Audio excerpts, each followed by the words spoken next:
Hello दोस्तों, मैं doctor Sandeep Gupta, senior paediatrician और चाइल्ड केयर एक्सपर्ट।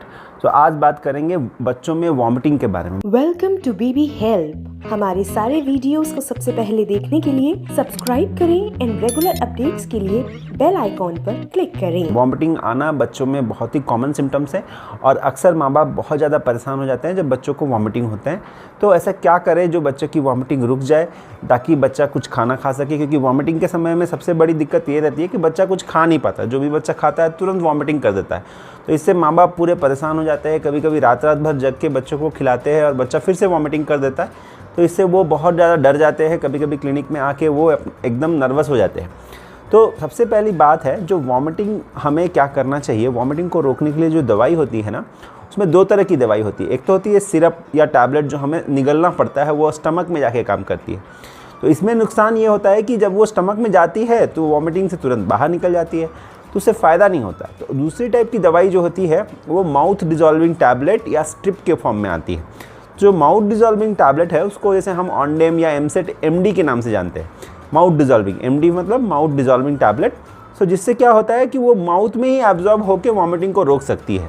और स्ट्रिप का भी वैसा ही है। ये स्ट्रिप भी एक पत्ते कागज़ के टुकड़े जैसी होती है और वो जब ज़बान के अंदर जाती है तो तुरंत ही ज़बान में पिघलकर हमारे काम करना शुरू कर देती है, तो ये वॉमिटिंग को रोक सकती है। ये वॉमिटिंग की जो स्ट्रिप है वो वॉमिकाइन फास्ट स्ट्रिप के नाम से आती है और इसको भी आप लेके अपने बच्चे की वॉमिटिंग को रोक सकते हैं।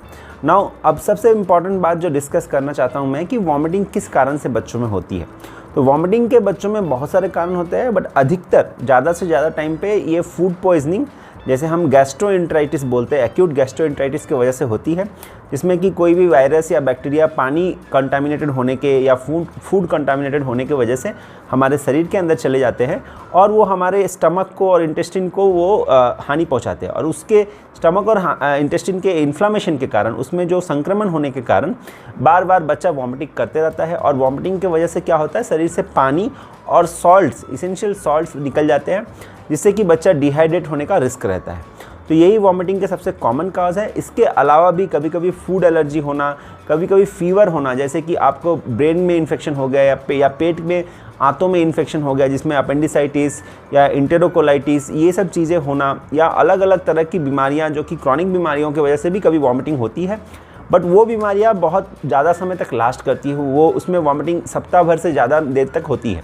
तो वो बहुत रेयर कॉजेज़ है। बट कॉमन कॉजेज़ में जैसे कि मैंने बताया, एक्यूट गैस्ट्रोएंटेराइटिस और फूड एलर्जी बहुत कॉमन है बच्चों में। ये दो मेजर कॉज होते हैं वॉमिटिंग के। इसके अलावा जो सीरियस कॉजेज़ हैं, जब भी आपको लगे कि ये इन चीज़ों के अलावा हो रहे हैं, सीरियस कॉजेज़ है जिसमें कि बच्चा 24 घंटे से ज़्यादा वॉमिटिंग कर रहा है, तो आपको अपने डॉक्टर को दिखा के, पीडियाट्रिशियन को दिखा के उनसे सलाह लेनी चाहिए। अब है कि वॉमिटिंग के टाइम पे हमें ट्रीटमेंट क्या करना है। तो सबसे पहले मैंने वीडियो के शुरुआत में ही बताया कि वॉमिटिंग के टाइम पे अगर आप उसे सिरप दोगे जो कि पेट में जाके काम करेगी, तो बच्चा वो सिरप भी वॉमिट कर देगा और उससे कुछ इफेक्ट नहीं आता है। इसलिए आपको माउथ डिजॉल्विंग टैबलेट या माउथ डिजॉल्विंग स्ट्रिप का यूज़ करना है, जो कि ऑन्डानसेट्रॉन की ऑनडेम एमडी, एमसेट एमडी आती है, या जो स्ट्रिप आती है वॉमिकाइन स्ट्रिप आती है। अब दूसरी चीज़ है कि चूँकि वॉमिटिंग में बच्चे के बॉडी से पानी बहुत ज़्यादा निकल जाता है, तो उसको पानी को रिप्लेस करने के लिए और पानी के साथ जो सॉल्ट निकलता है उसको रिप्लेस करने के लिए हमें ORS का यूज़ करना है। ORS के बारे में मैंने बहुत पहले भी वीडियो बना चुका हूँ। डायरिया वाले वीडियो में ORS के बारे में डिटेल्स में बताया है, तो आप लिंक देख सकते हैं और लिंक के साथ आपको पूरा डिटेल्स ORS का मिल जाएगा। जनरली जो ORS होता है वो बच्चों को 1 लीटर का सैचे आता है और 200 ml का सैचे आता है। तो बच्चे के वेट के अनुसार आप, जो बच्चा 1 साल से कम है उसको 200 ml के सैचेट से हर बार 50 से 100 ml दे सकते हैं। जब बच्चा 1 साल से बड़ा है तो उसके डिमांड के अनुसार आप ORS दें। तो ORS देना बच्चों के लिए बहुत इंपॉर्टेंट है डायरिया में। ORS के अल्टरनेटिव में आप कोकोनट वाटर, राइस वाटर, दाल वाटर, लेमन वाटर, लस्सी, ये सब चीज़ें दे सकते हो। इनमें भी पानी, सॉल्ट और शुगर तीनों चीज़ें होती हैं, जिसकी वजह से बच्चा हाइड्रेटेड रहेगा।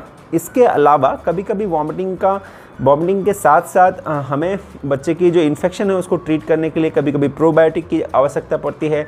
हम जिंक का भी यूज़ करते हैं। इन चीज़ों को आप अपने डॉक्टर के सलाह के अनुसार यूज़ कर सकते हैं। तो इन चीज़ों का अगर आप ध्यान रखोगे तो आपके बच्चे की वॉमिटिंग जल्दी से जल्दी स्टॉप हो जाएगी। नेक्स्ट बात आती है कि वॉमिटिंग के टाइम पे हम बच्चे को हॉस्पिटल कब ले जाएं या डॉक्टर के पास कब ले जाएं। इसमें सबसे बड़ी बात यह है कि अगर बच्चा वॉमिटिंग बार बार कर रहा है, मान लीजिए दिन में 6 से 8 बार कर रहा है, या बच्चे को वॉमिटिंग के कारण डिहाइड्रेशन हो गई, बच्चे की आंखें धंस गई हैं, ज़बान सूख गया है, स्किन का जो है वो स्किन टर्गर लॉस्ट हो गया है, इन सब सिचुएशंस में या बच्चे को 24 घंटे तक लगातार वॉमिटिंग होए जा रही है या वॉमिटिंग में खून या हरे रंग की बाइल आना, ये सब चीज़ें इंडिकेट करती है कि वॉमिटिंग के पीछे सीरियस कारण है और उस समय आपको ज़रूर हॉस्पिटल या इमरजेंसी जाके डॉक्टर की सलाह लेनी चाहिए। तो आशा करता हूँ इस वीडियो से आपको वॉमिटिंग के बारे में बहुत सारे डाउट्स क्लियर हो गए होंगे।